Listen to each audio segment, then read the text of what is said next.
اس حضرت عیسیٰ علیہ السلام کا گزر ایک گاؤں سے ہوا جہاں ایک دھوبی رہتا تھا۔ وہ چور، بدتمیز و بد زبان تھا۔ گاؤں والے اس سے بہت پریشان تھے۔ تمام دیہاتی حضرت عیسیٰ علیہ السلام کے پاس آئے اور کہا، اے نبی، دعا کرو کہ اس کو گاؤں سے نکال دیا جائے۔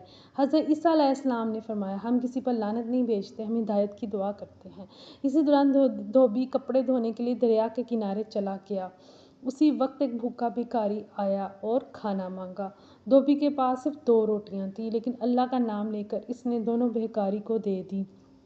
مانگنے والے نے دعا کی، اللہ تم سے ہر مشکل کو دور کرے۔ جب دھوبی گاؤں میں واپس آیا تو لوگ حیران ہوئے کہ وہ ابھی تک زندہ کیسے ہے۔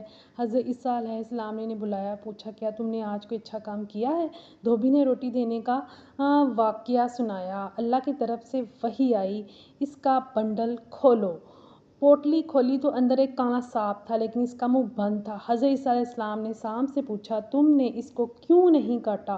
سانپ نے جواب دیا، اللہ نے مجھے حکم دیا کہ میں اس کے صدقے کی وجہ سے اس کی جان چھوڑ دوں۔